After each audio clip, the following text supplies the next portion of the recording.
Negotiations with Dillian Whyte. What's the situation with that? He says he's happy to accept the offer now. Yeah, I mean, when he said we never went back to them, we made them an offer, and they came back. I think the exact words were, "It's unacceptably low and nowhere near what they'd be looking for the fight." So we didn't really go back to them on that. I went back to AJ, told him, and they said, "Okay, let's look at someone else."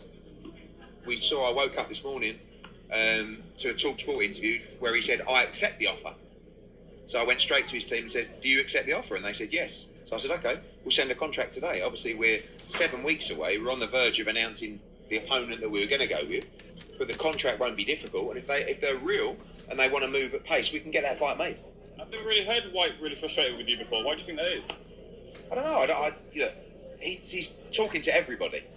So whether there just isn't the fights out there or the money out there that he wants, and but the reason that we never went back to him, this wasn't a negotiation. He says, "I know how Eddie Hearn negotiation starts low." No, this was the number to make the fight work. And I just said to him, "This is the offer." And when someone says it's unacceptably low and basically miles away from what they want, that's not them coming back and say, "Well, actually, we would like 25% more or 30% more." It's just like, okay, look, that's not. And I've dealt. Dillian talks about he's dealt with me. I've dealt with Dillian's team, and I love them. But wow. And when I saw that email, I just thought there is no chance of this fight happening. So we moved on. But if they're real, we can make it happen. Who's the front runner? And those are the words of Eddie Hearn as he responds to the Dillian Whyte interview on Talk Sports. As according to Dillian, they haven't heard anything back from Eddie Hearn. And now we know. Because according to Eddie Hearn, it's like, hey, we made you an offer and then your words were it wasn't enough. Whatever it really was, it wasn't enough. And let's dive into that for a second. When Eddie started talking about the things about, oh, we didn't hear anything about a 25% or make that, he was like, this isn't a negotiation. What Eddie Hearn is saying, people, is we're not negotiating shit. This is the offer. This is what you're going to get. Bars. That's it. None of that, hey, what about this? What about that? Hey, well, this is a big fight. Why isn't it at Wembley? No, it was going to be at the O2. Okay, it was going to be at the same place where Anthony Joshua and Dillian Whyte squared off before. So it's kind of like it's back where they started, honestly. And I think Eddie is pretty much saying that for the public.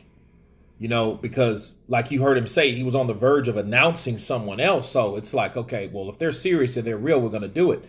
But then what would motivate Eddie to bypass something that someone else or some other team already agreed upon?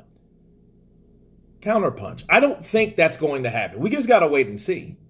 But again, it sounds good, and I don't know what really to believe. If the fight gets done, none of it really matters. But I can tell you this. Dillian Whyte is a guy that believes in himself. He has a team. He has fighters himself. He manages fighters himself. So he doesn't really accept or going to take anything. That's why he was open to free agency or looking other places, because he's worked in other platforms. He fought Tyson Fury on BT, which he didn't really care for BT like that, but he's still done it. That's the benefits of not being exclusively with DAZN or Eddie Hearn or anybody like that will kind of possibly throw a monkey in the wrench from getting the fight done. Okay, so I think Eddie Hearn, is probably going to go with the first guy.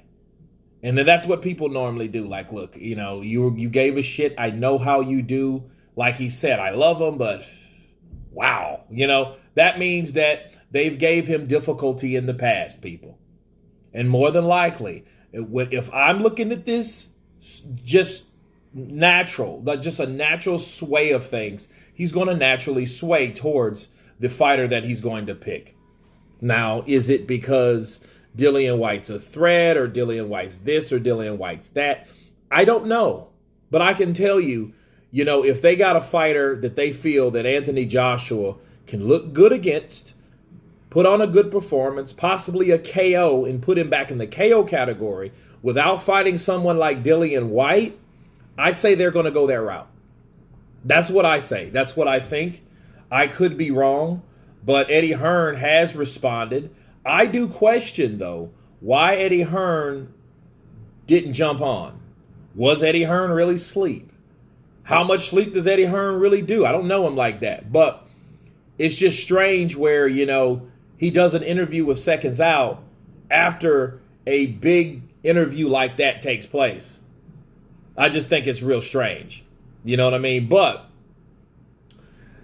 he's saying that Dillian Whyte wants too much. I don't think he wants to deal with the bravado or anything else. I think it would be easier for Eddie Hearn to pick someone less problematic, less obstacles, and easier to get the fight on. Low reward, low risk. That's what I think Eddie Hearn is going to do. But again, we will see. You guys tell me what you think about Eddie stating they'll send the contract tomorrow or today. Of course, please subscribe. And you guys been Counterpunch. Peace.